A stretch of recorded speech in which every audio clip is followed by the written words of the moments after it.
Good morning. आज लवकरच उठून ब्रेकफास्टसाठी अप्पे बनवले. जेव्हा प्राव्याला भरवायला घेतलं तेव्हा तिच्यासमोर दोन गोष्टी होत्या. एक तर अप्पे आणि दुसरं म्हणजे पपई. आणि प्राव्याने फक्त पपईवरच ताव मारला आज. त्यानंतर आम्ही दोघीही रेडी झालो आणि निघालो प्राव्याच्या मामाच्या घरी जायला. तिकडे पोचल्यावर वरददादा आणि प्राव्यामध्ये एका ऑरेंजला घेऊन भांडणं सुरू होती. शेवटी मामीने दोघांना एक एक ऑरेंज देऊन गप्प केलं. थोड्या वेळाने प्राव्याला लंच भरवायला घेतलं. तिच्या मामीने आधीच तिच्यासाठी चिकन आणि राईस बनवून ठेवला होता, तो तिला भरवला. त्यानंतर आम्हीही सगळ्यांनी जेवायला घेतलं. सगळ्यांचं जेवण झाल्यावर मामा ताक बनवायला बसला आणि प्राव्याही त्याच्या मदतीला जाऊन बसली. त्यानंतर प्राव्या जाऊन बसली वरदच्या गाडीवर आणि वरदही तिच्या मागे जाऊन बसला.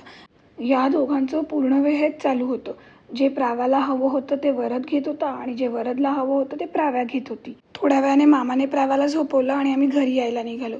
घरी पोचल्यावर प्राव्या उठली आणि तिला भूक लागली होती म्हणून मी तिला बनाना खायला दिला. तिचं खाऊन झाल्यावर थोडा वेळ समोरच्या काकींकडे गेलो आणि त्यांचा फ्रूट बास्केट घेऊन सगळ्या घरभर त्यांचे फ्रूट्स करून ठेवले प्राव्याने.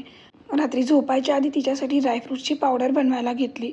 आणि प्राव्याचा डॅडा आज 3 दिवसांनी घरी आला होता, म्हणजे हे दोघे काही झोपणार नव्हते. आय होप तुमचाही दिवस छान गेला असेल. पुन्हा भेटूच उद्याच्या व्लॉगमध्ये.